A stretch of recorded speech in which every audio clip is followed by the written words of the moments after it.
నమస్కారం అండి. అక్క కళ్ళే కనపడవు కానీ కవర్ మామూలుగా ఉండదు. చూసేద్దామా? రండి మావి గారు. మమ్మల్ని పంపించారండి. రేపు పొద్దున మీ దర్శనం దగ్గర నుంచి ప్రసాదం దాకా అన్ని దగ్గర చూసుకోమన్నారండి. సారీ, చీకటి కదా కనిపించలేదు.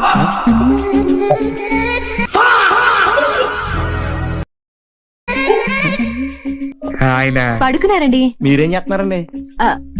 టీవీ చూస్తున్నానండి. మళ్ళీ దెబ్బ. ఫుడ్ లేదు, బండిలో పెట్రోల్ లేదు, జేబులో డబ్బు లేదు, పరిస్థితి ఏం బాలేదు. నువ్వు ఒక 1000 ఉంటే అడ్జస్ట్ చేస్తే నీకు హైదరాబాద్ వెళ్ళగానే ఇచ్చేస్తాను, ప్రామిస్. నా కోసం ఇంత కష్టపడి అన్నవరం వస్తే నీ ప్రేమని డబ్బుతో వెలకట్టమంటావా రిషి? చోకేస్తే నవ్వే ఓపిక కూడా లేదు. ఒక్కసారి అని చూడు. మేము ప్రతి సంవత్సరం ఇక్కడికి వస్తామండి. వచ్చినప్పుడల్లా వ్రతం చేయిస్తామండి. వ్రతం చేయించడం చాలా ముఖ్యం కదండి. యాక్చువల్ గా నాకు వ్రతం కన్నా ప్రసాదం ఇష్టం. వదిలితే ప్లేట్లు స్పూన్లు కూడా తినేసిలా ఉన్నాడు. Good night. ఒత్తి గుడ్ నైటేనా? డబ్బులు ఇచ్చానుగా.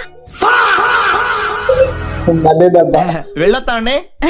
మళ్ళీ రేపు మార్నింగ్ వస్తారు కదండి. మేము రావండి, వేరే వాళ్ళు పంపిస్తాం. మిమ్మల్ని అయితే చూసాను కాబట్టి గుర్తుపట్టగలను. మరి వేరే వాళ్ళైతే ఆడు కూడా ఇట్లాగే సన్నగా తెల్లగా ఉంటాడండి. అలా అయితే ఓకేనండి. ఇది మామూలు దెబ్బ కాదు.